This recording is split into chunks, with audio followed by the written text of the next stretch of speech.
And then tonight we're going to talk about safeguarding the future, again talking about the recent COP27 meeting in Cairo or in Egypt. And so what I'm going to do is briefly, the way this works is I introduce our panelists. They'll have a few opening remarks, and then we'll get into questions. And what we'd like is if you have a question, just try to get my attention. I'll run out there. And then it'd be great to have your name, and you get a plug. If you want to plug something, you can plug something. You get that if you get up and give us your name. If you don't give us your name, you don't get to plug anything. So anyway, just kidding. So let's get started. We're going to start with my colleague, Peter Backlund. He's the Associate Director at the School of Global Environmental Sustainability and has been through many of these meetings. Next, we have Dr. Hussam Mahmoud, Professor in the Civil Engineering Department. My colleague, Courtney Schultz, next, from the Associate Professor in the Department of Forest and Rangeland Stewardship. And then, of course, my colleague, Aleta Weller, with the School of Global Environmental Sustainability. She's a Senior Research and Engagement Officer for the school, and she is working diligently on other events outside of this one, so we really appreciate you. So anyway, to start off, what I thought I would do is I would pick the more senior person or the more experienced person with the COP, with all the COP meetings, and that's Peter Backlund. I thought, Peter, if you could just give us like a kind of an overview quickly about what this is all about and why it's so important, and then we'll get through some more detailed discussions of everybody's participation in the most recent one. Yeah. Thanks, Gene. So the Conference of Parties, right, you probably all know this, but just to kind of provide a little context to make sure that everybody understands what we're talking about, the global treaty that governs climate, that set up goals and aspirations for the nations of the world to deal with climate is called the United Nations Framework Convention on Climate Change. The COP stands for Conference of Parties, and it's the annual meeting under the UN Framework Convention where all the world's countries get together and try and agree on targets, timetables, actions to take to try and deal with the problem. The Framework Convention itself, to which the U.S. is a party, okay, this is an international treaty that I think 180 to 190 nations have signed it, actually, almost every country in the world. It commits all these nations to avoiding dangerous anthropogenic interference in the climate system. That's a real mouthful, right? But so the whole thing is about trying to avoid human impact on the climate, dangerous human interference in the climate. And that's a laudable goal, but it turns out that doing something about it is really complicated. Thus, this last Conference of Parties was COP27. I've been involved with this actually since COP1. I didn't go to COP1, but I was in the government at that time and was part of the team developing the U.S. position for the first Conference of Parties. I was a little startled when I went back and looked, and I realized I've been to 13 of the 27 COPs, so almost half.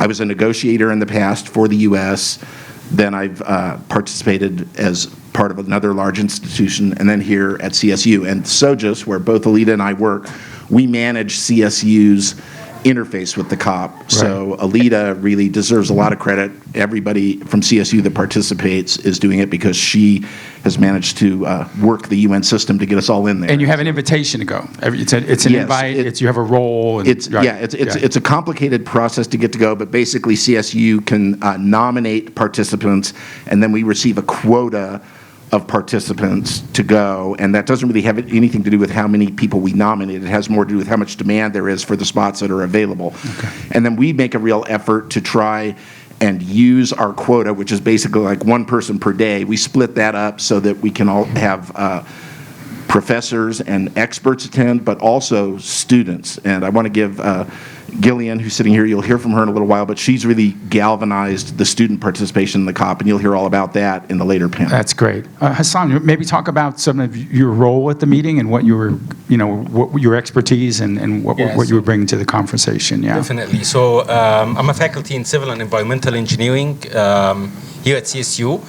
My main research focus is on predicting damage to the built environment subjected to extreme events, and we look at single hazards, multiple hazards, compounding hazards.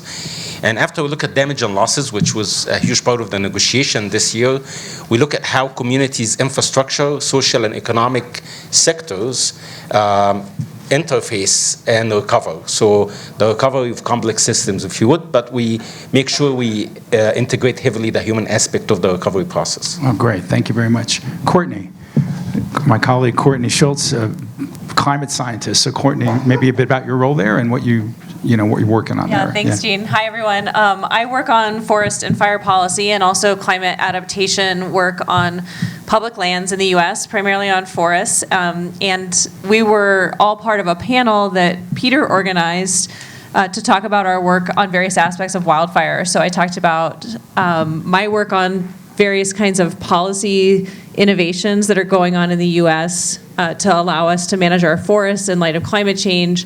And it was really cool because Peter introduced us and also organized us with a group from France and talked a little bit about our collective work. And Hussam was able to talk about his work with the built environment and interactions with fire.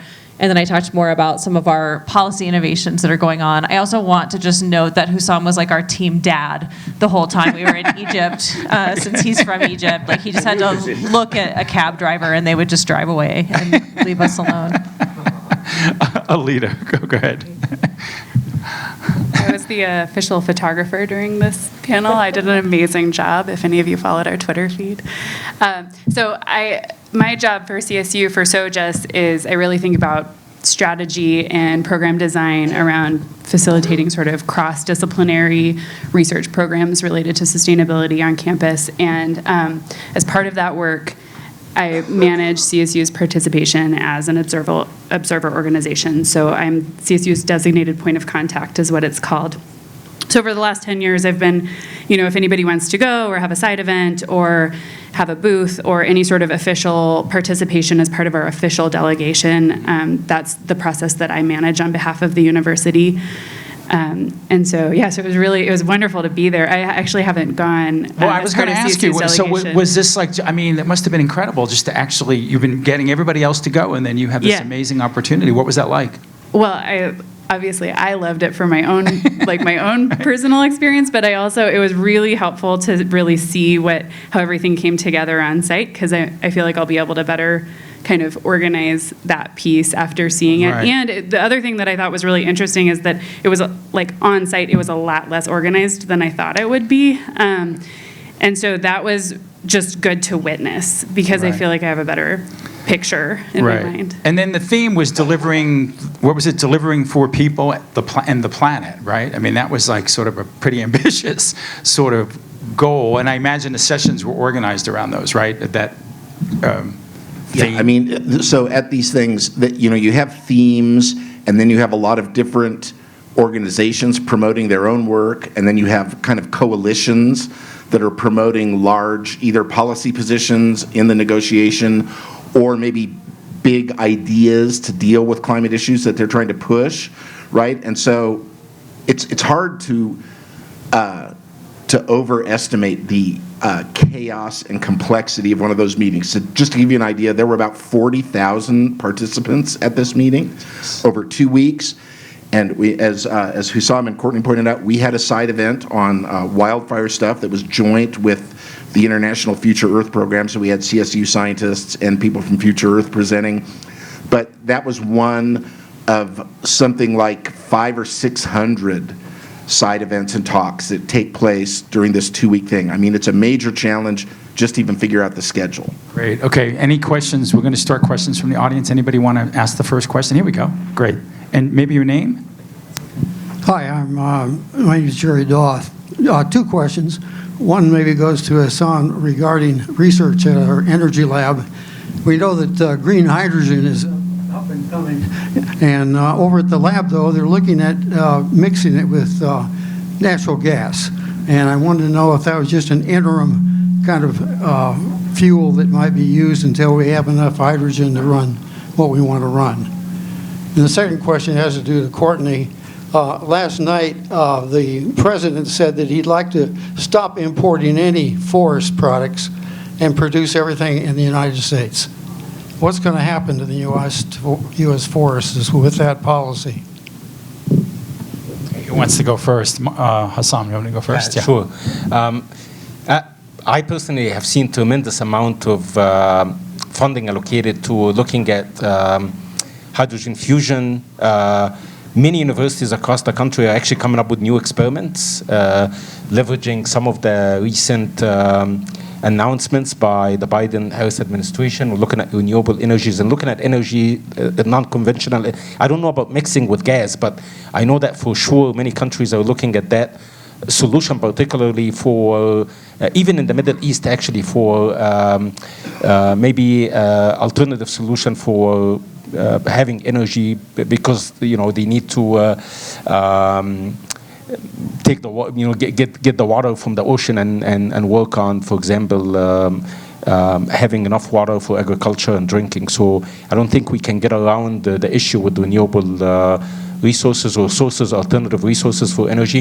I think one of the main problems right now with the gas is that there's a lot of political issues over, including the Middle East, actually, tremendous arguments over who owns what in the Mediterranean Sea. And I think countries are realizing that they have to find other alternatives. So based on what I've seen in the US, I don't know what's going on across in terms of research, but based on what I've seen here, many countries, University of Wisconsin has taken a leap in that direction with tremendous amount of research pushing in that area. So I think it's going to be a viable solution moving forward. Yeah. Great. Courtney, about maybe the forest resources and I guess the vulnerabilities of those with this sort of statement.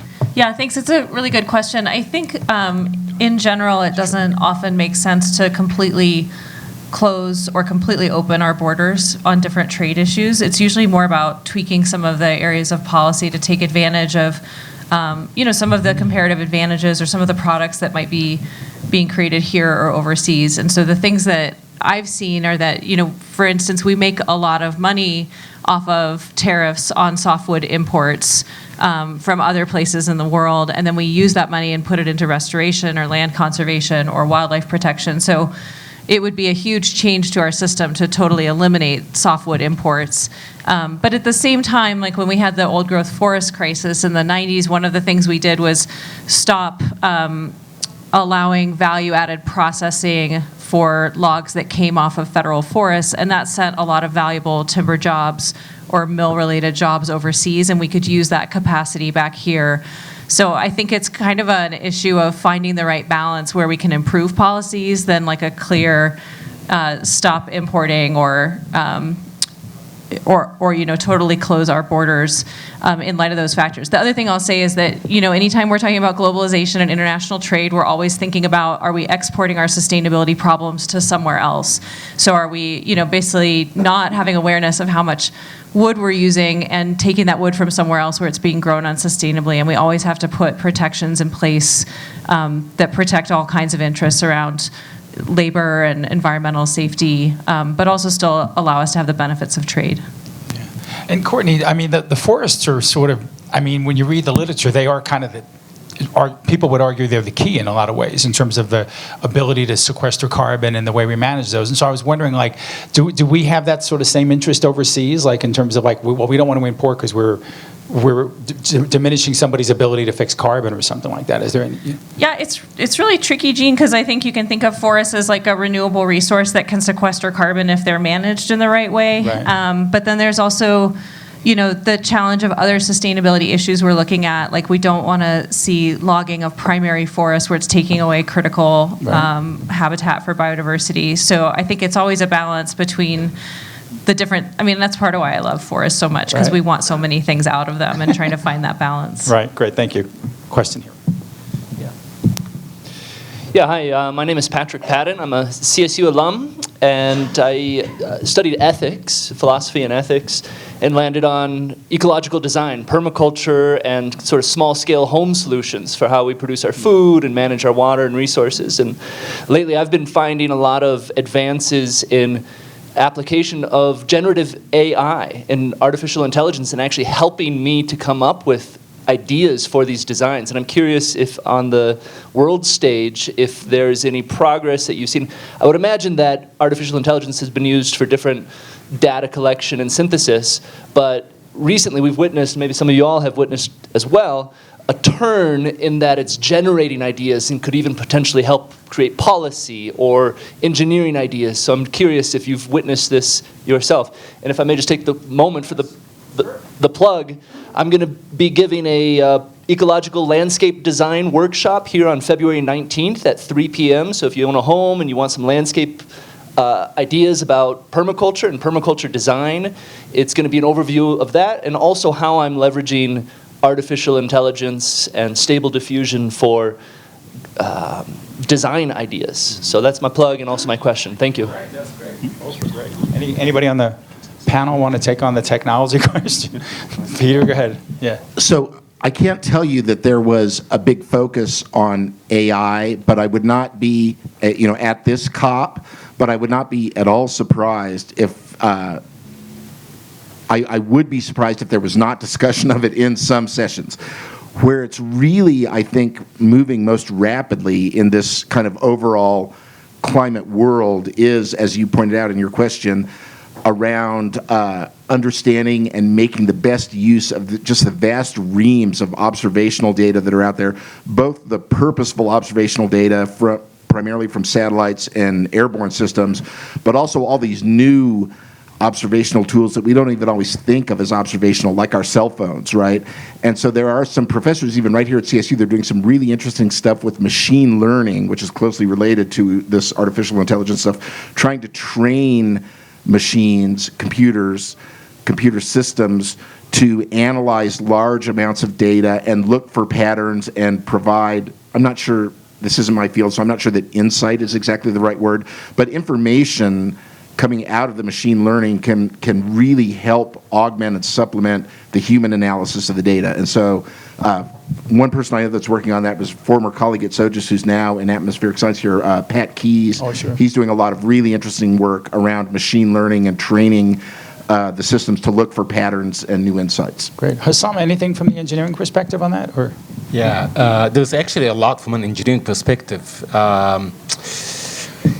I mean, the using AI for predictions has been obviously on the rise. From an engineering perspective, people have used it for hazard predictions, for example, collecting data to try to estimate the level of hazards. Sometimes when you develop a model like a hydrodynamic model that would allow you to understand the coupling between sea level rise, storm surge, and wind, for example, it becomes complicated to run these models. So you can actually develop a model and then train it using a surrogate approach or using machine learning that allows you to run simulations really fast. So that's one area we're actually working on that. We're also doing marshal fire. We were developing a model for predicting wildfire damage to buildings, and it's exciting how far we've gone with that model. And in order for us to actually collect the data from the Marshall fire area that was burned, we tried to get access. The county denied access for potentially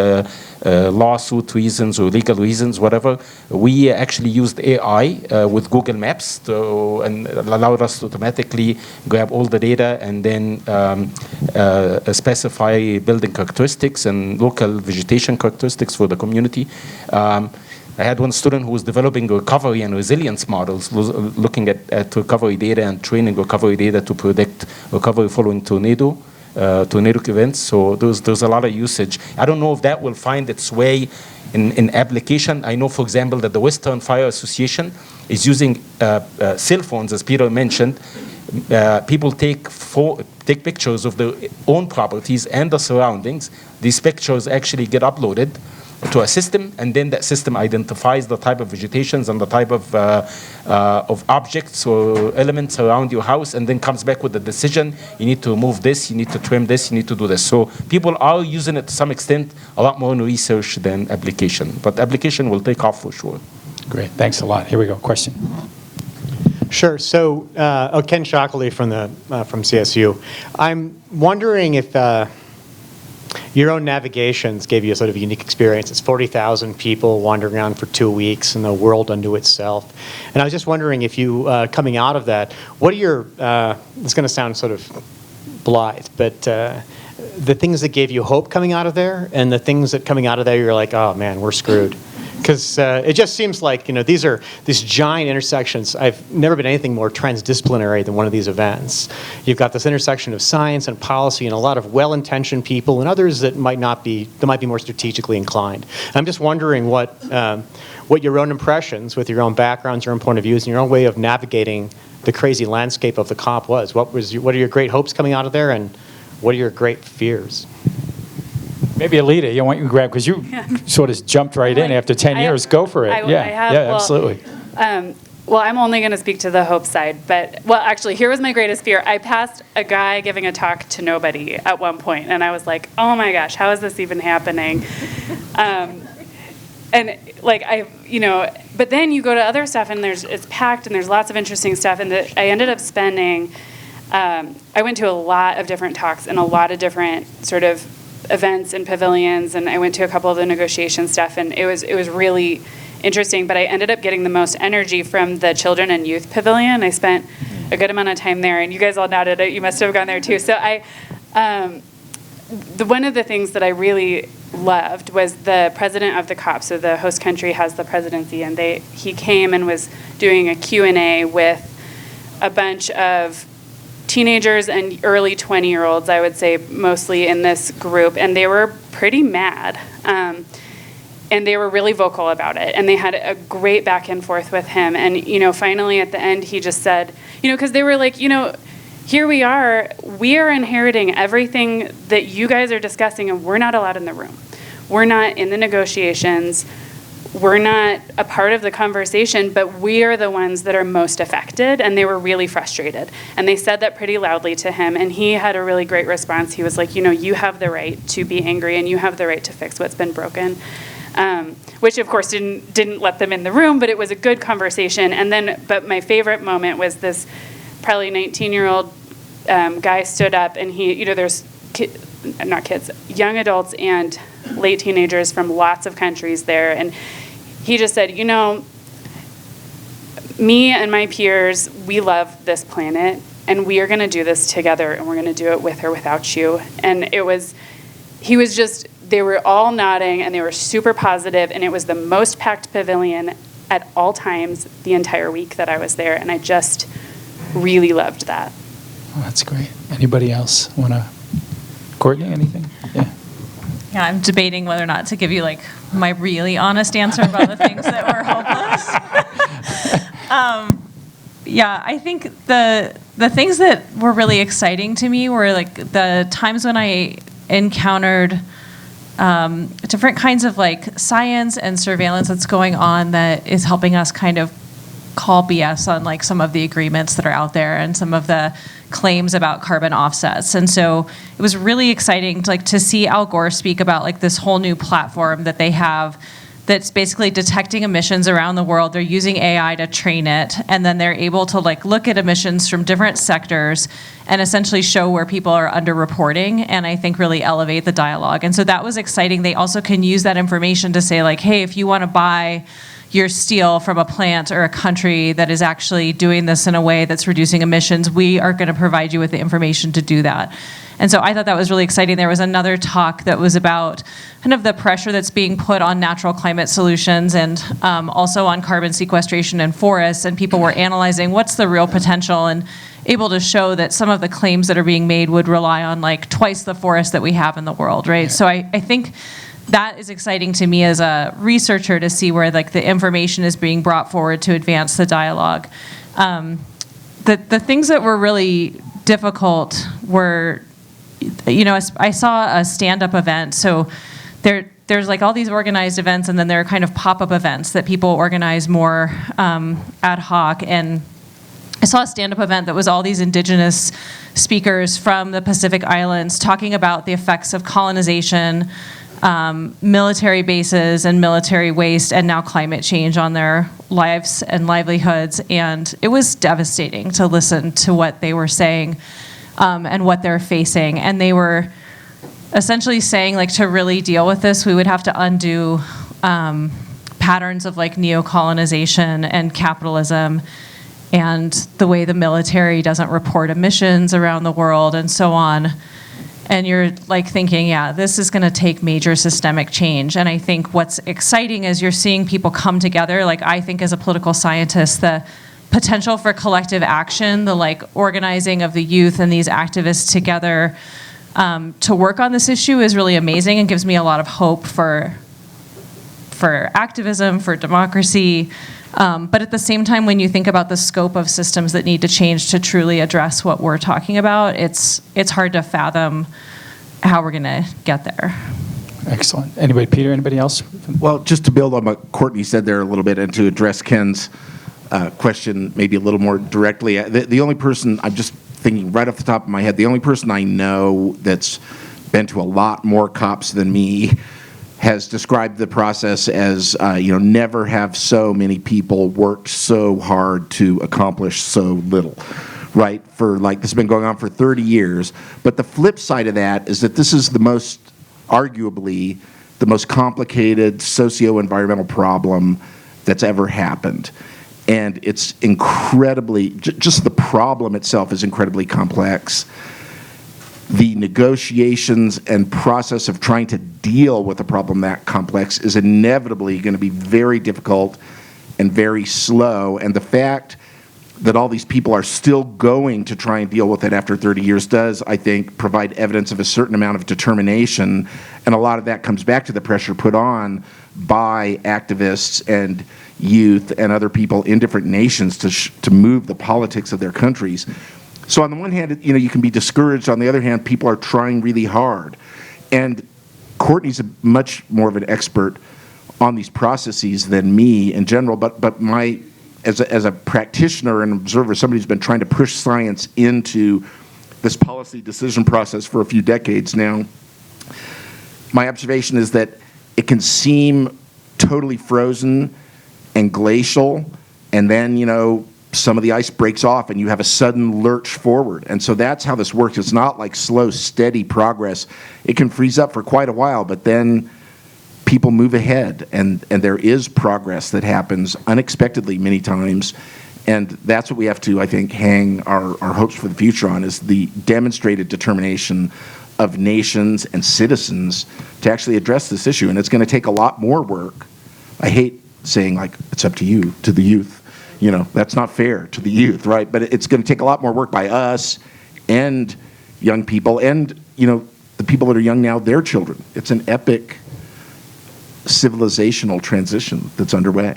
All right. Okay. I just want to add one more quick thing, Gene. I think right when we were there was a whole series of articles that came out in The Economist that were basically saying the 1.5 target is not achievable anymore. And so you're sort of sitting there crushed. And then I think the next question we have to ask is well, what is achievable? What can we still save? What can we still accomplish? Because it's, like Peter's saying, it's not there's no way that anyone can sort of say, well, it's just not going to happen. I mean, all these people are going to be living with this for so many generations. And so I think there's a constant kind of rekindling of hope and organization to think about what we can save and what we can do going forward in the face of also seeing some of our biggest goals go by the wayside. Great. And question here. I actually have two. Oh, sorry, Patrick Murphy. I have two just because I want to ask you about what you were just talking about. But it seems to me that I read a lot around COP27 about the overbearing presence of the oil companies that were there, that there was a lot of complaints about the participation allowed from the oil companies. And I'm curious to know, though, with 40,000 people there, is that something you felt, or was it just something we read about? Because it just seemed to be an issue talking about it, and that it was problematic to have such a presence of the oil companies there.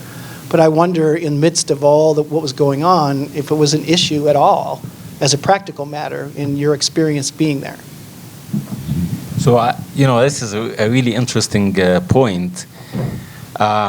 Being originally from the Middle East, and I'm fluent in Arabic, so I wonder the same thing. So I started to wander around and go to the pavilions for Gulf nations, where they're very heavy on oil production.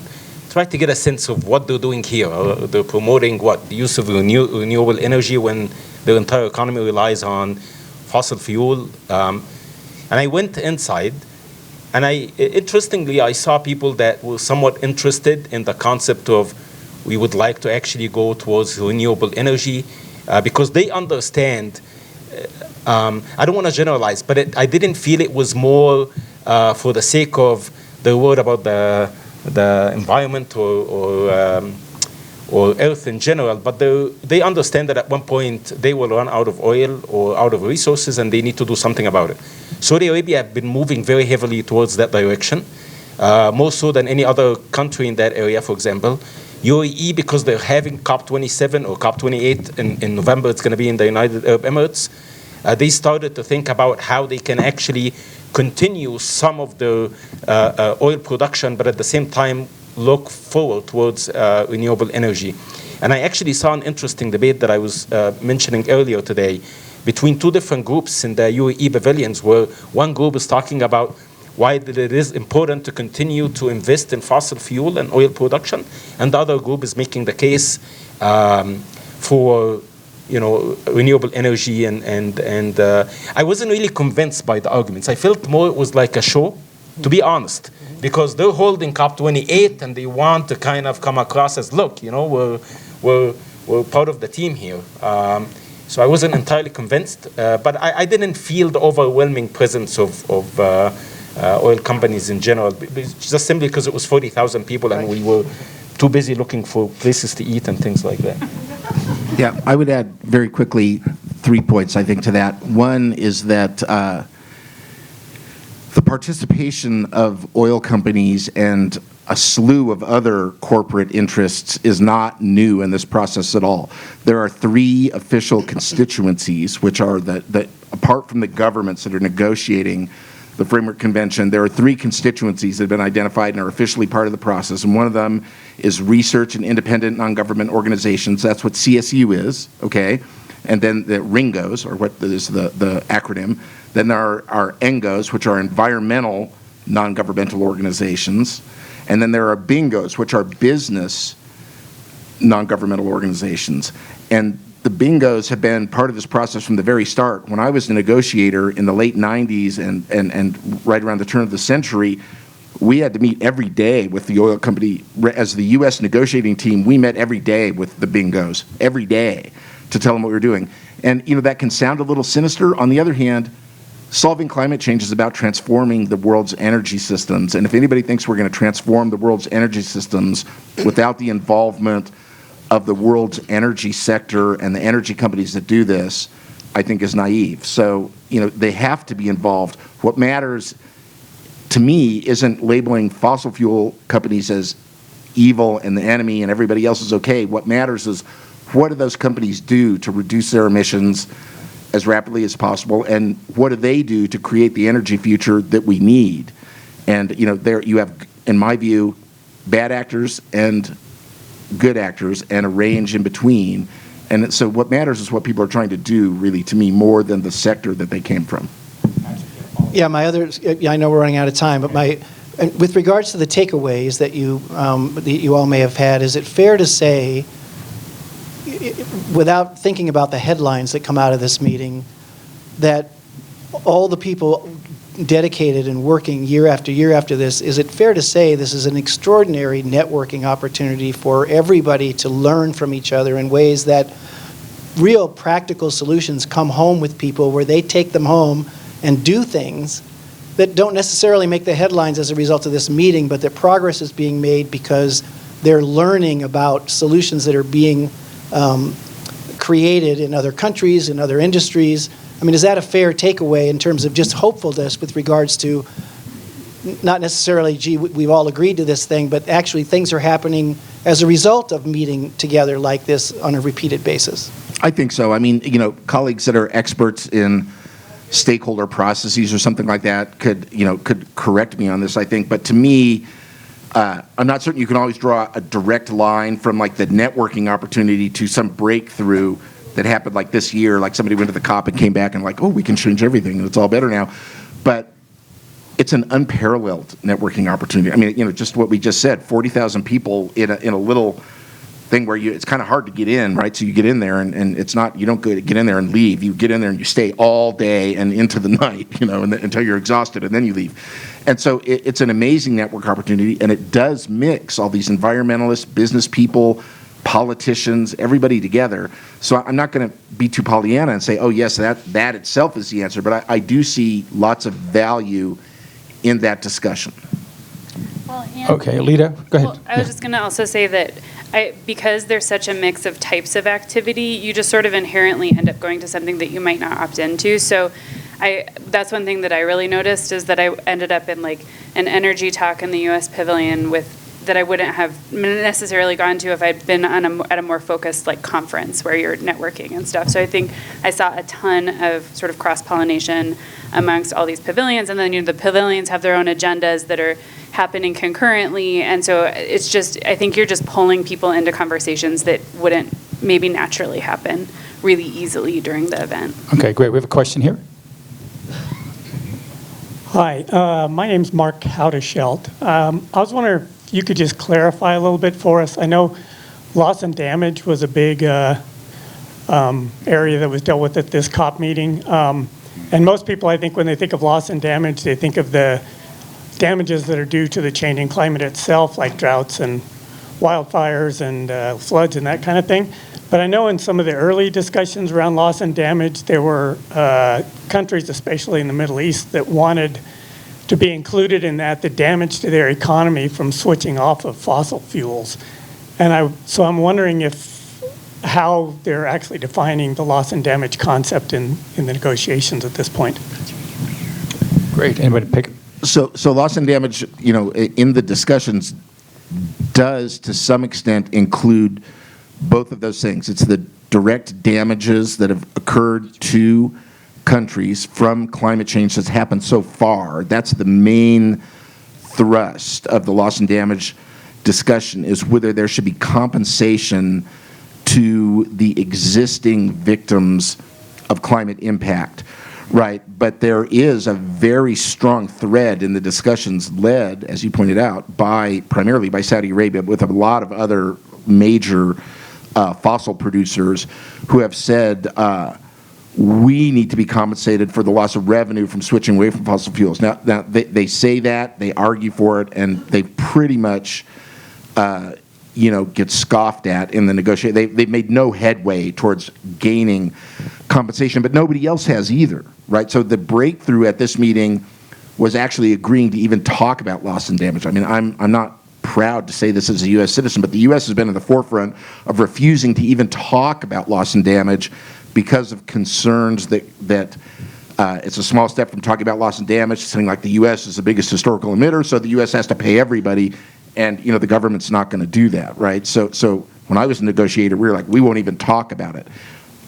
It was a breakthrough to agree to talk about it at this meeting and to talk about the need for compensation, but there's no agreement on how much, who's going to pay, or what. So this conversation is going to go on for a long time.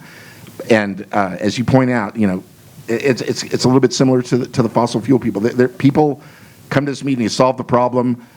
They also come to this meeting to solve the problem in a way that maximizes their own self-interest. And that's what nations do when they negotiate. Everybody wants to, there is a good faith effort to solve the climate problem, but if we can solve it in a way that's advantageous to my country vis-a-vis other countries, that's what they go for. And that's what negotiations are about. Anybody else? Hussam. Yeah, this is a really interesting. So when I saw the discussion focused pointing towards loss and damage, I actually was discouraged in many ways, because it's almost saying, we lost the hope in reducing fossil fuel to the level that we want. Let's now focus on losses and damage because it's inevitable. It is happening. It will continue to happen. And if you look really at the underlying sort of message behind damage and losses, it could be scary. It almost comes across as some pharmaceutical companies, when they produce medicine, knowing that it will kill some people, knowing that they will be sued in the future, but we really don't care, because by the time we get sued, we'd have made billions of dollars. It's okay if we pay some millions out. It almost comes across that way to me, right? We're causing a lot of damage to some countries that can barely survive as far as the economies goes, and we're telling them we'll pay you for losses and damage. And losses and damage to a home made out of mud in the middle of nowhere is like, what, $100? So we go on and produce all these fossil fuels, make billions of dollars, so go back and pay losses and damage for, a few millions here and there. Something is fundamentally wrong with that idea, in my personal opinion. So that piece of it made me not too hopeful. I am hopeful, however, that through that discussion of losses, people would start to talk about direct and indirect social losses, because now we talk about human lives and indirect social losses, which could also include other major social consequences.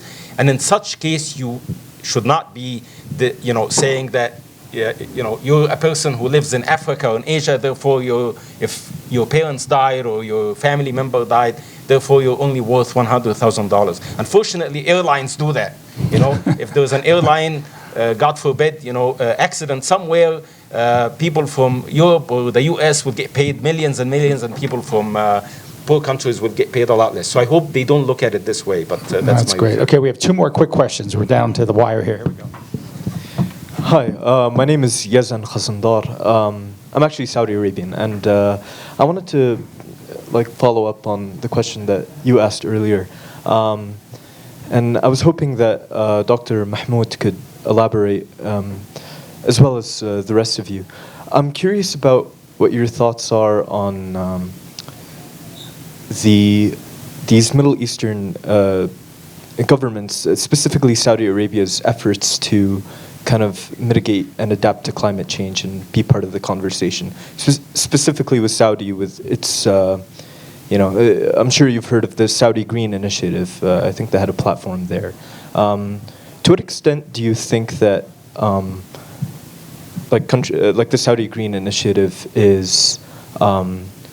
has goals that are achievable and are legitimate for mitigating against climate change versus to what extent is it just overly optimistic? Saudi Arabia is actually a really interesting country because over the past few years, the vision and the ideas of how the country is looking at itself and how it wants to be in the next 20, 30 years is 180 degrees different. They have tremendous vision towards going green. They're building this new, interesting city. They're investing billions and billions of dollars already. They're transforming the country on so many different levels. How achievable it would be, it's very difficult to tell if it's achievable. How much of it is just a show versus something that they really want to do, that's also very difficult to tell. I can tell you, so for everybody, I'm originally from Egypt, and I've gone back 70 times since I moved in the US, maybe in 97, right? But I lived in the US more than I lived back in Egypt. Somehow the Egyptian government found out that I work here, and they reached out to me, asking me if I would be interested in having, TV interviews and things like that prior to the COP, and I declined because I didn't have the time. But the main purpose was not because I will provide some interesting thoughts for them to build on. It was because they're very interested in getting money as part of the COP27 initiative. So the COP is coming. If we talk about green initiatives and big projects, then maybe we can solicit money from different big countries, from the United Nations. And so, of course, for example, Egypt as an example, they have the ambition to do something. Sea level rise is a big problem in Egypt, for example. The delta, 1/3 of it is gone already underwater. Farmers are already seeing the signs. So they know that it has to be solved, but they're not solving the problem or looking at it the same way we do here, for sure. So that's an interesting. Okay, final question here for this group. Here we go. Hi, thank you. Rachel Morrison here with Peacetime Development. First and foremost, want to just really commend you for bringing COP to Fort Collins. I'm truly inspired and just blown away by what's being shown here tonight. My question that I have for you is, it's very clear to me that what you're doing with the School of Global Environmental Sustainability will in many ways in the very near future become, hopefully, a prerequisite of some sort for most graduates so that we can have an adaptive mindset as we transition into this next cycle that we're all facing together. As educators, as leaders, as way showers, what are some of the narrative bridges that are really inspiring to you that you're sharing with either your students, your communities, or other policymakers that are finding a lot of headway and traction in achieving this unified goal together? Okay, go for it, Courtney. Yeah, that's a great question, and I think something I'd love to talk with you more about and think more on. But I think in general, the fact that we're all dealing with this collective existential crisis of climate change and sustainability, and it links to like everything we care about in terms of equity and justice and democracy. It's a pretty unifying concept, I think, for us to organize around and for us to work on. And even, I guess, personally for me, I have a lot of students who are struggling with how to maintain hope in the face of what we're facing. I think that the potential for collective action, for us to work together on something that's so important to all of us, to bridge across disciplines, and then to ultimately maintain hope because we have to, and we have to work on the things that we care about, and we have to work for each other and for future generations. That has a lot of potential in my mind. And I think the other thing that's really exciting to me is that we can't separate our work in academia from like our civic and government partners and our community-based partners. Like so much of what we're talking about has to be grounded in community and community histories in place. And so that too, to me, brings like a new way of thinking about education, to say, how do we give people the opportunity to build on what they know, where they grew up, where they lived?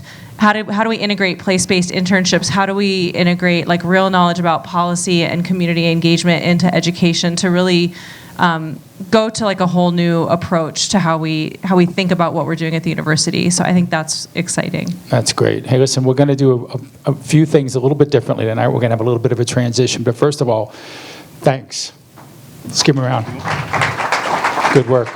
It's an honor to have you guys as colleagues. Just wonderful work. Anyway, okay, so we're going to have these guys step off the stage for a second. We're going to bring up our students.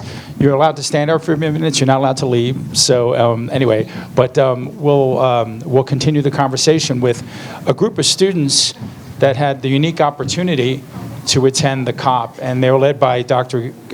Gillian Bowser, and she's going to get up there, and I'll introduce the panel in just a second. You guys can sit at this table if you want, or you guys take these seats. Don't touch my drink. There you go. Okay. Anyway, so okay. Anyway, so here we go. So that was pretty quick, actually. So I do remember now. Everybody's got a seat. Okay, there we go. So listen. So the second part of this is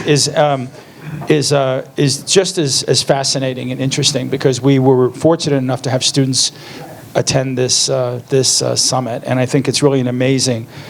It must be an amazing opportunity. So let me introduce our colleagues here.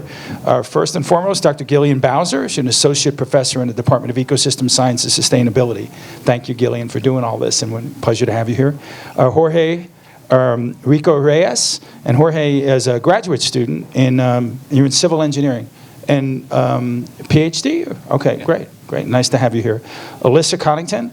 Alyssa is a graduate student at the Department of Ecosystem Science and Sustainability, and you're also in GDPE, so that's good, an ecologist. Okay, we need more ecologists over there for sure.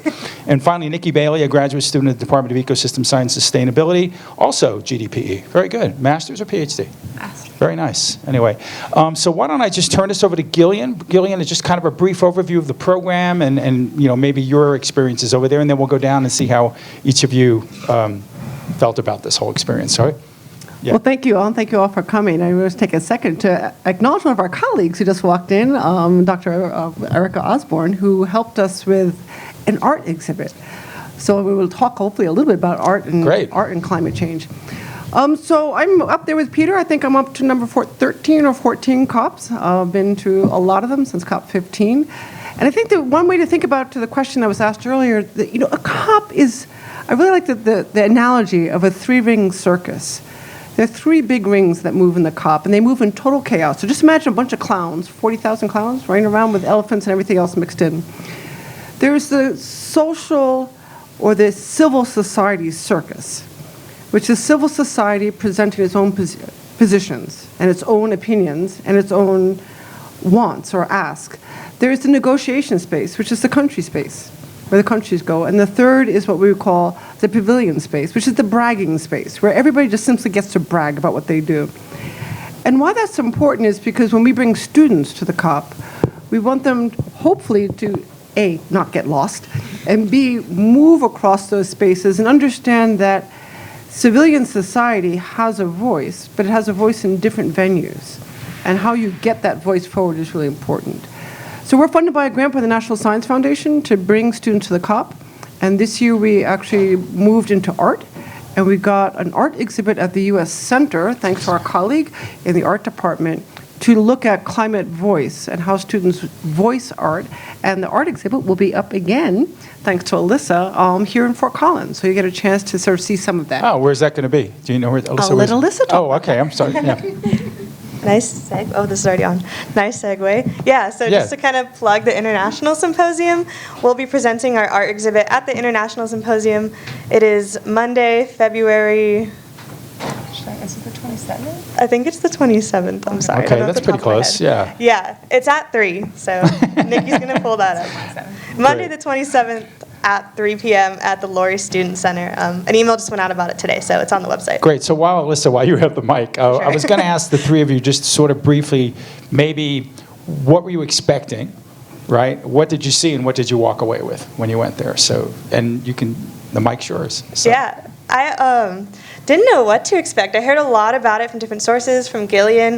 We heard a lot about the three-ring circus, and so I was kind of ready for just a three-ring circus. And so that's pretty much what it was when we got there. It was so many buildings and massive maps, and got lost a lot. It was really hard to navigate, but it was a really cool experience getting to kind of sit in every aspect, getting to go to the negotiation spaces and be a student and just listen in and see how these spaces work. And then to walk around the pavilions to see, as Aleta mentioned, the Children and Youth Pavilion. That was a really cool place to be, and I met a lot of really cool people and friends there. And then just to civil society, getting to walk around, watch interactions, people watch. Yeah, there was a lot going on, but it was really interesting, and I learned so much. Do you want to go back? Yes. Yeah. I think now that I know, like... She's our planning team for next year. All right. I am. So, yeah, now that I know what to expect, I think I'd be, like, more prepared to go again. Because the first time going, it's very much so, like, a little bit of a shock when you get there. It's massive. There's 40,000 people, and, you know, especially as a student, there's a lot of language sometimes I didn't always understand. So it was really great getting to be around other students and other researchers, just getting to talk and break those things down. And so definitely having that first experience, I think, prepared me, and now I know what to expect, and I think we can help other students talk and prepare them as well. That's great. Thank you for sharing that. Nicki, maybe next, would you like, so what did you expect? What did you experience? And then what did you take away? Yeah, I mean, a loaded question. I think I'm going to echo a lot of what Alyssa said, where I really didn't know what to expect because this was my first year in my master's and that was my first semester. So I kind of had a lot of moments throughout the process of planning, and I worked a lot with Gillian to help develop the art exhibit of being like, if I knew a year ago that I was planning to do this right now, like, would I believe myself? And I think those were the moments where I really realized how special it was too, and how like large scale this whole conference was. So I didn't know what to expect, and I don't think I even really knew anything about it except hearing about like Greta Thunberg like sailing there and just knowing it from that.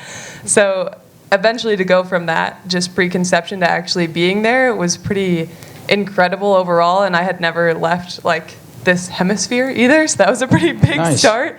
But yeah, I think just to again echo Alyssa, and like it's hard to describe the overall experience because I've just never met so many people like speaking so many languages from so many different places all at one time, and it was almost like mind-numbing to just be there all day long, and like you never felt like you could do enough because everything was just scheduled from moment to moment, and there was always something that you wanted to see or learn, and so you just left every single day like laying down in bed just being like, oh my gosh, like I met the Secretary of Energy today, and then I saw the Minister of Egypt. Like, I don't know, it was really overwhelming, but overall like extremely gratifying, and I think the same as Alyssa, that if I went back I think I'd be more prepared, but I kind of don't think there's a way to prepare for it. Did you bump into the same people every day, or no? I'd like sought out the same people to be like, are we okay? Like, do we know where to get lunch?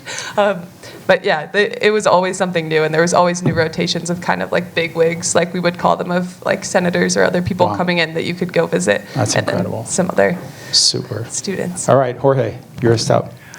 Well, I actually had an expectation. I knew it was going to be big and there was going to be a lot of people, but when I was there, it was actually bigger. It's like massive event.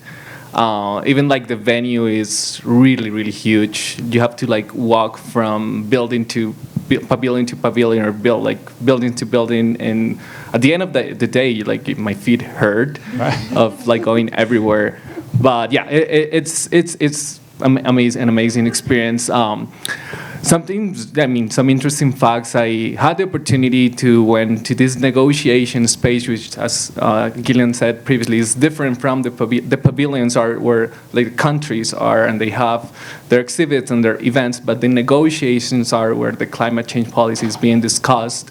So it's really interesting that they had a Word document that they are editing, and they are talking about the specific words where everyone has to agree. So that was like very interesting. I wasn't expecting that was the dynamic of this type of negotiations, and yeah, that was really interesting. And also, as everyone said before, like, yeah, I really had the amazing opportunity to meet different people, like politicians or from the private sector. I'm from Colombia. I'm an international grad student, and I went to the Colombian pavilion. I talked to some congressmen in Colombia, so that was also an amazing experience, and people from the private sector. So in general, it's all positive, and as everyone said, like, it's hard to be prepared because there's just a lot of things, but yeah, in a future opportunity, having a previous experience will help to get like more things out of the conference. Did you feel they captured everything in those meetings when they were did it feel to you? No, like the negotiations room, hardly. Right. Like, and I was in Gillian with one, and she was very helpful in terms like, don't like focus on the specifics. Just like one important thing was like think about like who is speaking and on behalf of what groups are and what is kind of their position. Or, right. Yeah. That's great. Here, we got a question back here for you guys. Hi, my name is Jacob Vanders, CSU graduate student. I'm just kind of curious on, since this conference seems just absolutely massive, how did you prioritize what you wanted to go see and what you wanted to go do? Did you go in with like a game plan, or was it very kind of spontaneous on what things you want to check out? Really curious about that. Okay, can you take a shot at that if you want, or you don't want to? Anybody? Go ahead. I can try. Yeah. So I would say it rotated. One thing that, because Gillian's been to so many COPs before, something she really prioritized was that we could all make it into negotiation spaces, because really that's where the action is happening and where you can really see policy being written. So in the same way Jorge was describing, like, I found it super interesting that you could discuss for so long about so few words, but also like it would get really tense sometimes, and some of them were more interesting than others, but you always walked away like really gaining a new respect for the process, and also the idea that like you could get this many people from so many different walks of life in one space and then like come to an agreement. Like that was pretty inspiring to me. So we would prioritize going to those, and as Gillian mentioned too, we had an exhibit at the US Center, so we would prioritize spending time being there and to tour people around the exhibit when needed, and to attend the events at the US Center as well. And then besides that, it was really just a decision of like what side event to go to. If there was maybe like somebody, I know Jennifer Granholm was there, and I'm from Michigan originally, so she was like my hometown governor when I was growing up, and now she's the Secretary of Energy, so I got to meet her and like prioritize seeing her talk.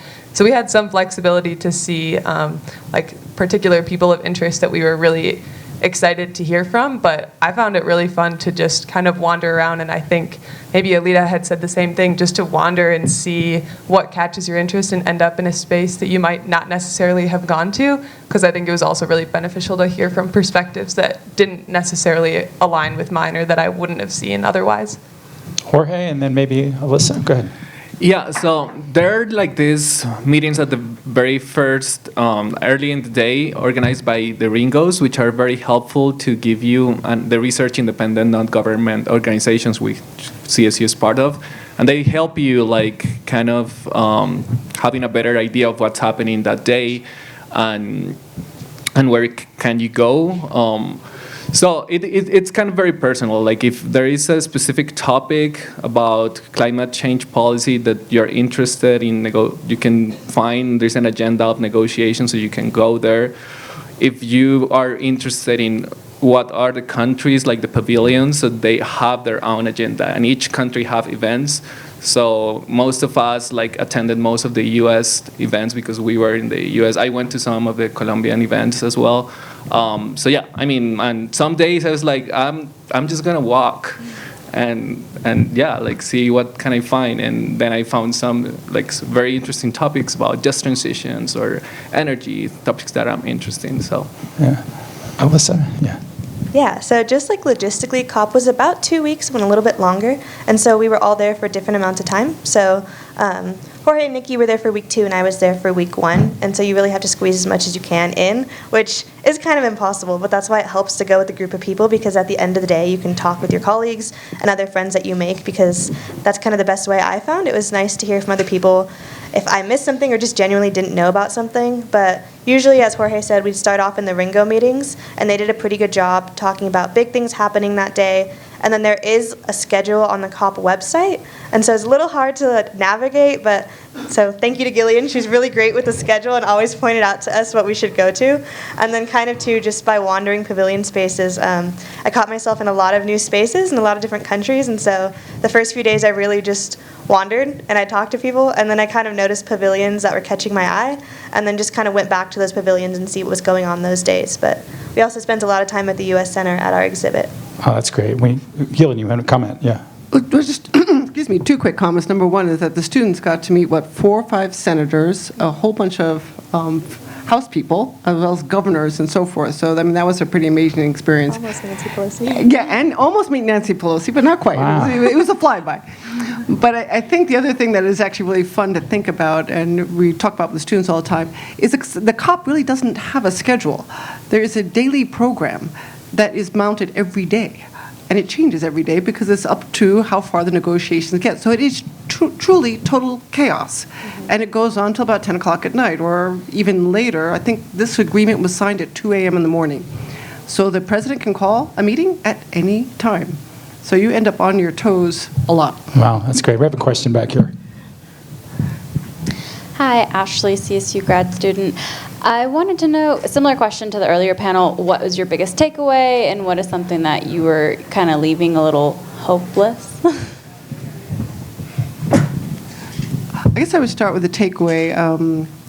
So in COP26, which was in Glasgow, Scotland, was the first time that the term nature-based solutions was introduced into the Framework Convention on Climate Change, which is mostly about greenhouse gases.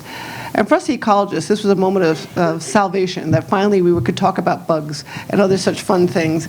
And it was really important to think about that. So I think the big takeaway, excuse me, with climate finance was a little piece of negotiation called systematic data gaps. The understanding that to get to climate solutions, we had to tie it to some sort of climate. What is the solution? What does it cost? And do we have the data to do that? So there's a new facility that has been organized from the COP to address systematic data gaps.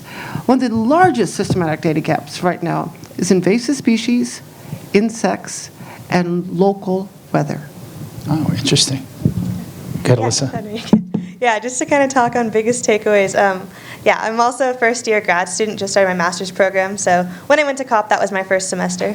And so my biggest takeaway, it was really interesting to see all of the youth there.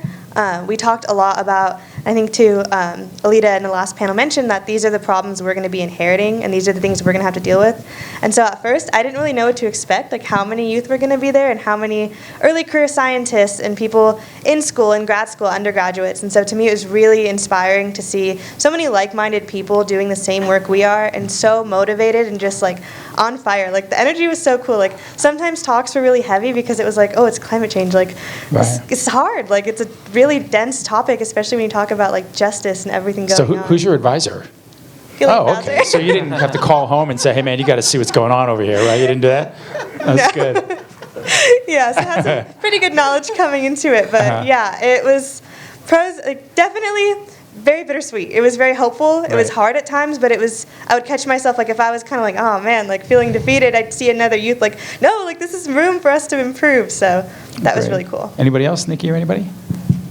Yeah, I might speak to the like sad part first, and then we'll uplift at the end. Yeah. But I think one of the most kind of devastating moments that I had while at COP was I had like the ability to go to this like high-level ministerial discussion, which is like beyond the regular negotiations you could go to that have red tape. And so I had like won the opportunity to do that through this lottery within the Young Ringos meeting, and I was really excited.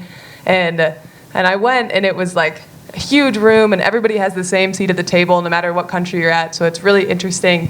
But then, like, one of the speakers was just talking, and they were like, okay, I'm talking about this issue. I think you all need to stop. Like, essentially, they're saying you need to cut your carbon emissions because my country and my way of life and the place that I've always known and loved is no longer going to exist in 20 years. Like, there's no hope.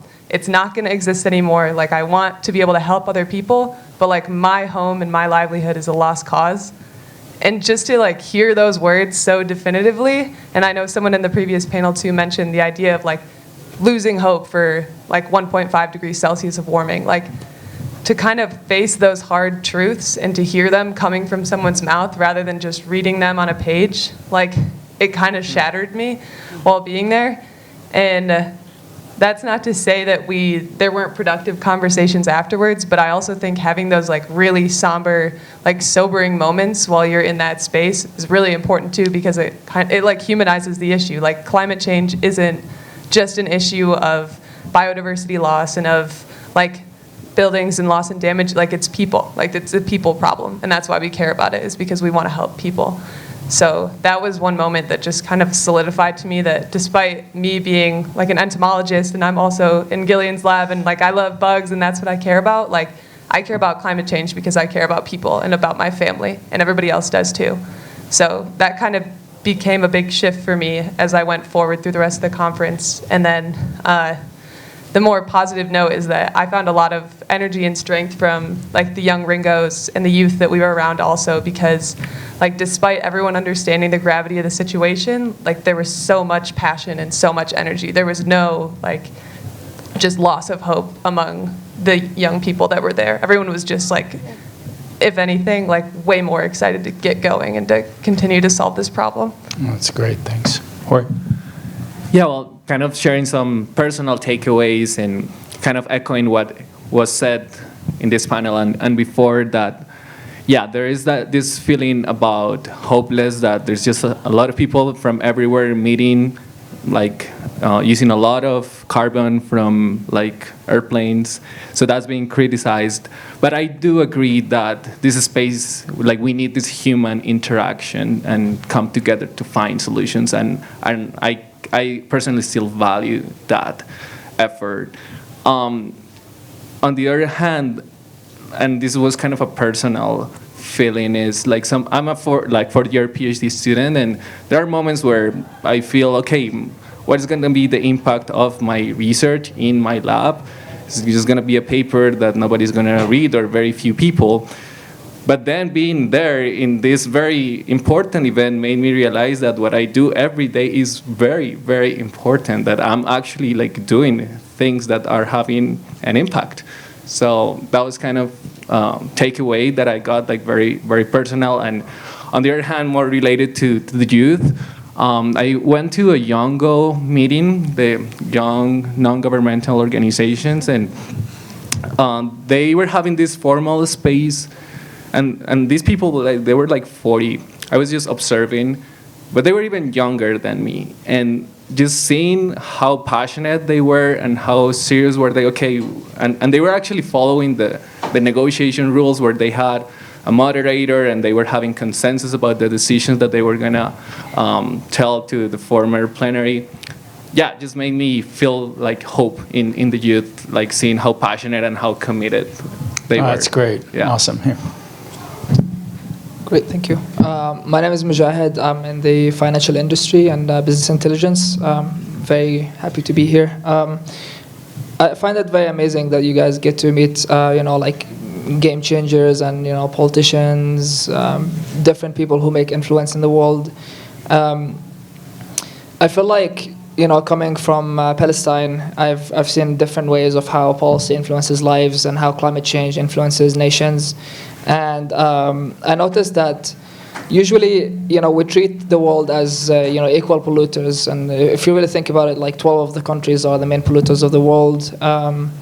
And as part of traveling the world and meeting different people, I felt like part of meeting all these influential people became diluting to the main cause. Like part of it is like, oh wow, I met these cool people, and like it's amazing now that like met a politician or something, and it's like sometimes we forget about the story, or like what quantifiable actions are being taken after these meetings. How much influence were like being presented. And I say that because I think at this stage in our lives, we have a lot of leverage. As humans, the rich or the 1% needs us to be able to make sure that, their businesses are functioning, we're able to producing for the masses.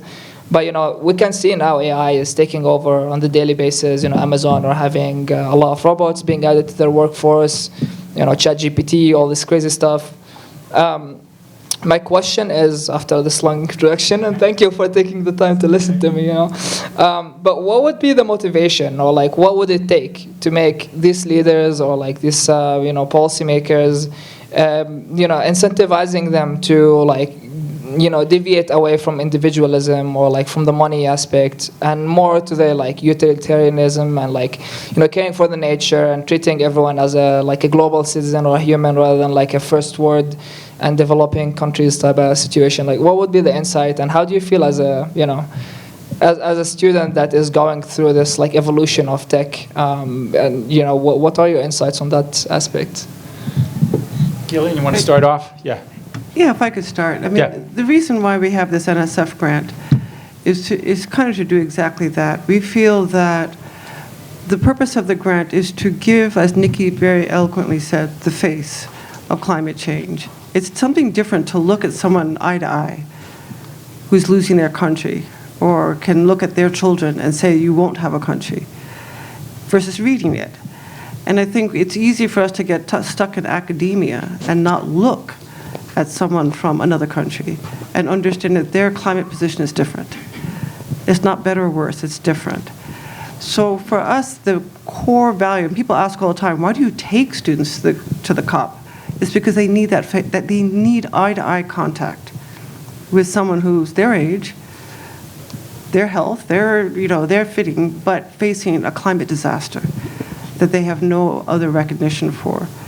I think that changes negotiation, and I think it also changes the future negotiators, because they can say, I've met someone from the Maldives that's going to go under the water, and I've met someone from a developing country that is looking at heat, like in your own country, that's going to exceed 140 degrees Fahrenheit. And what does that feel like to look at that future? So I think it's easy for us to get into, well, we don't want to do the carbon footprint, and you shouldn't fly, you shouldn't do this, and so, but we're humans.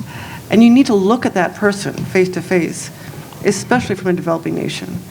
Because otherwise, as Joan Baez says years ago, there but for fortune, go you or I.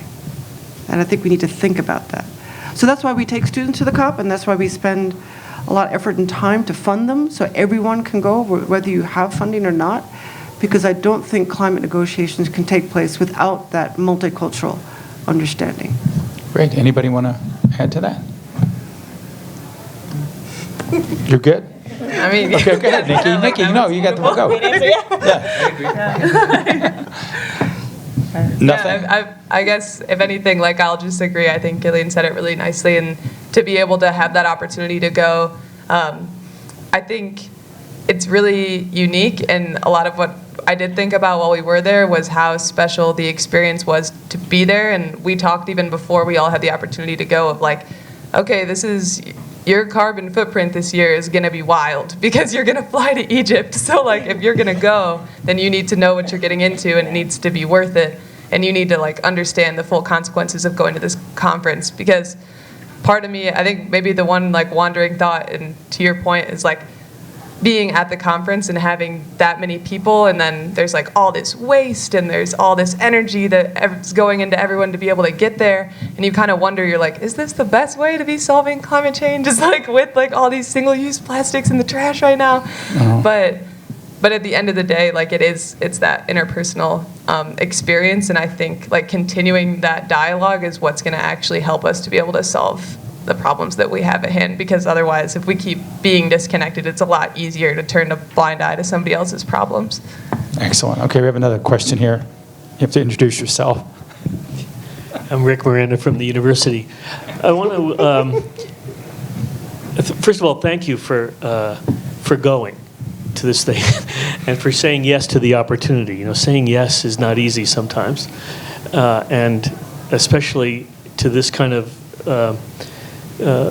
effort, which was, you know, expensive and, as you point out, maybe philosophically dangerous, etc. So thanks for saying yes, and thanks for coming back and sharing it with our community back here in Fort Collins. It sounds like a really wonderful extracurricular activity. And I hope you continue to share it with your circles as time goes on.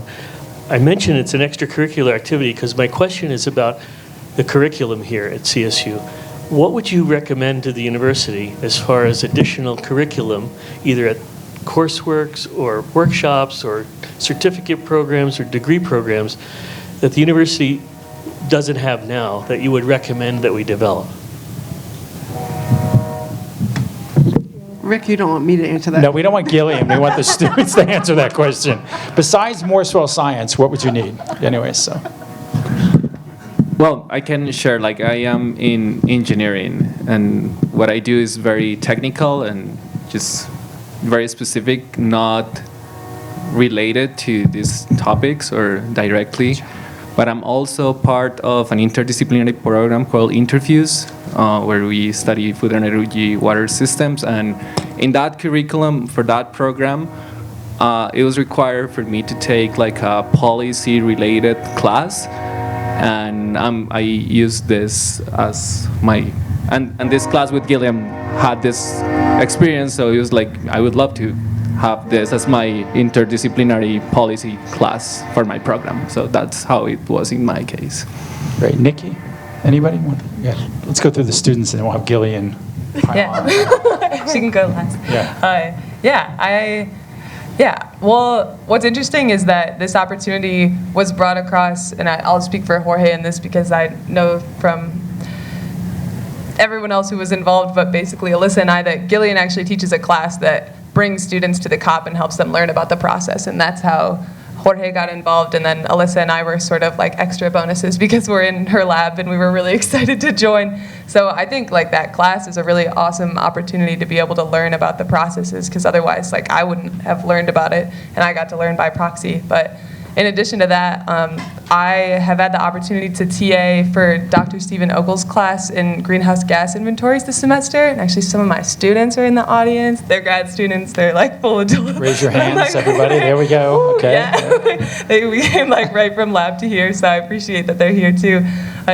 And their degree program is so different than what I've been doing, because they're in like a professional science master's where they're learning a lot of these like technical applicable skills of how to actually conduct greenhouse gas inventories and what does it look like to translate from data collected in the field or at a farm into like policy. And that's really what Dr. Okel does too. So to be able to learn from him as like one of the world's experts and to like learn from my students because they know more than I do, I think that's been super impactful to me. So I think having something like that involved in our curriculum, or having a certain degree of like carbon management or like carbon and greenhouse gas inventories in the curriculum would be super helpful. Excellent. Alyssa? Yeah, I think too, kind of to echo Nicki, we weren't in the class, but we got to gain a lot from it. I think too, highlighting that climate change is interdisciplinary, and I think we're part of the graduate degree program in ecology, and that does a great job getting us into different departments and different classes, but just really highlighting that it can be incorporated in any discipline.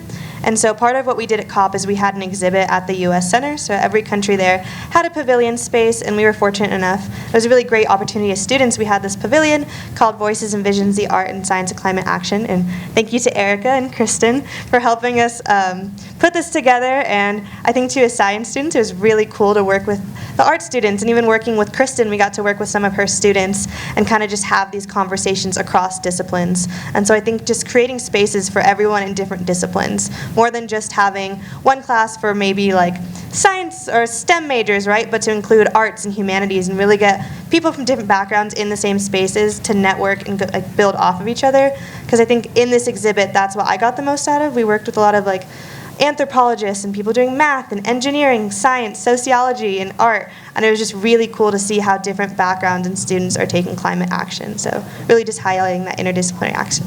Okay, great. Gillian, you want to maybe add a little bit to it, Gillian? I'll be good, I promise.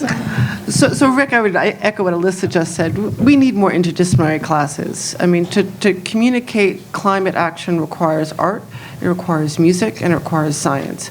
And we don't give our students enough opportunities to balance all three of those. And we need to do more of it. Because that was, I mean, that little exhibit was this eye-opening experience for students to meet with senators, to meet with all these policy people. And the exhibit's only focus was, what does climate action mean to you? There was little videos about climate action meeting, and then art from Erica's students and other students from different universities. So I don't think we really give enough credit to the interdisciplinary nature of climate change and allow our students to get credit for it. You know, whether it's a graduate degree or whether it's a program that intertrains, we got to do more of this. We have to communicate science across 21 languages in the UN space, and art does that in ways that science still struggles to do.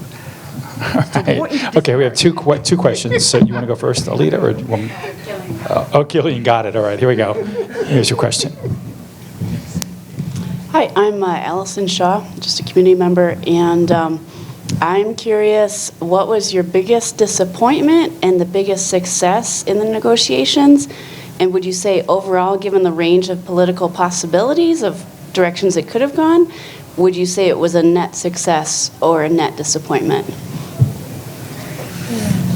I think for me, as in biggest disappointment, is I thought they would be talked about a little bit more. They were kind of hard to navigate and find. And for me, I tried to go to a few. And once I got into one, I found a seat. And then they mentioned, oh, like if you don't have a chair, I'm sorry, but you can't be in this room. And all of the chairs went to the political parties. And so we're all sitting there on the floor just kind of waiting to see like if we could stay or not, but they did say like if you don't have a chair, you have to leave. So we were in the room, but we weren't allowed to stay. So to me, that was kind of disappointing because I was excited to be there. I think it was the woman and gender one, and so I thought it was really interesting, and then they did make us all leave. And so that was, to me, I didn't think they were accessible, and two, I feel like the pavilion spaces really take away from the negotiations. There'd be a lot of days where people not even knowing about negotiations, where they're happening. So I think just genuinely speaking about them more and, just talking about them more, I think they're kind of hidden in a way, and they're hard to get into and listen to. Great. Nicki, any comments? Yeah. And then, I would echo, like, in terms of logistically getting there, it is pretty difficult and it's pretty constrained, which is really interesting because you'd think it would be at the forefront of what you would want. Observers was what our title was because we weren't parties who were actually participating. So to be able to observe it, you would think like you get to observe anything if you're an observer, but not so much. But in terms of the actual outcomes too, I think we talked a little bit about loss and damages in the last panel, and I think that was encouraging in some lights that we were at least acknowledging that was a problem that needed to be addressed, but I felt similar concerns, I think, to what Courtney had said, where it's hard to know that we're kind of conceding in a way to like, okay, yeah, we're just accepting that this is going to be like catastrophic, and rather than spend all this time negotiating toward like cutting our emissions, or especially coming from the US, you feel a certain amount of like guilt and responsibility of like, okay, yeah, our country is like not accepting that this is like something that we need to take more responsibility for, because there's really, there's only so much that you can do as an observer. So I kind of struggled internally with that feeling of just knowing like, okay, this is definitely a US or even like the UK would have similar arguments too, and we shared a lot of alignment in the negotiations where you're like, all I want you to say is that you're just gonna take responsibility for your actions and like help clean up this mess and prevent it rather than pay for the loss and damages later on. So that was kind of the biggest difficulty for me, but in terms of the benefit, I don't know if somebody has like a one that was really pressing to them. I was mostly left with that out of negotiations. Jorge, yep, good. Well, I mean, I don't feel like super disappointed, but I wish the UN or this conference was a little bit, I mean, it's a privilege to be there, and it's really hard to get in. So I think I have the feeling that it should be more inclusive in like the voices that could get in, because to get in there you have to be associated with a Ringo or a Younger, and there is a whole process to that. It's hard. So that I had that reflection that I wish that was a little different. In terms of the content, as everybody said, I mean the loss and damage is something. It's an accomplishment. It's great, but still, like fossil fuel or transition from fossil fuels, it's out of the main topic from this conference, and it didn't happen. Yeah. Okay, one more question back here. Norma Rivera from CSU. I guess it's kind of to both panels. I think it's really amazing that you're able to go and see these negotiations as they're happening and everything else and the side events that go around it. But I was wondering if CSU has programs that go beyond that in order for other students to really learn about, the international aspects of climate change and how different regions are working with it. And if you guys have any partnerships with other universities where you share what you've learned in your research, as well as you can learn and get that eye to eye to see what's really happening out there. Okay, anybody? Well, I think I should turn over to Alyssa to talk about the Young Ringos and COP28. Slight plug if you're interested. There are opportunities. So as we've been throwing out the term Ringo, Peter gave a really great definition for Ringo, so thank you. We are part of this, we kind of coined it this year. It's been going for past years, but we really solidified it this year. So within Ringo, there's a wide variety of people. There's people who are like well-established scientists to different university professors, and there's students, undergrads and graduate students, and early career researchers, and just this really cool room of people doing really great science. And so it kind of came up that there's a lot of young people and early career scientists in here, and how do you bring them all together? And so it was pretty much formally formed. There was like a WhatsApp group started. There's now 250 people in that WhatsApp group, so it's really exciting to see that grow. And it's a network of young researchers within Ringo. And so we're working on getting that formed. We're working right now, I believe we have people from like 9 different countries who are really interested in COP28 planning and continuing these conversations. And so that really helps build the global collaboration here.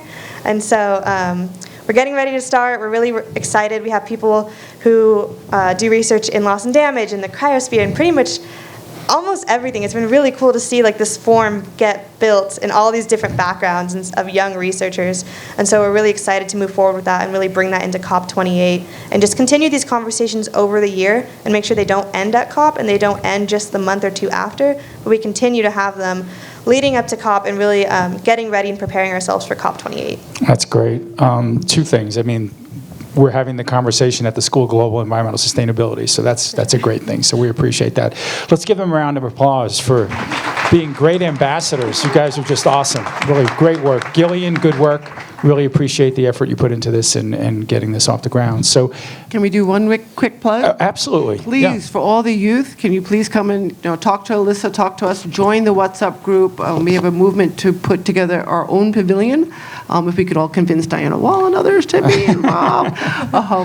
But we really want to have a strong youth dialogue there next year, so please come talk to us and get involved. Excellent. Okay, everybody, that's it for the evening. Thank you for coming. We'll have another event in a month. Be careful going home. If you ride your bike, put your helmet on. Okay, everybody? Good night.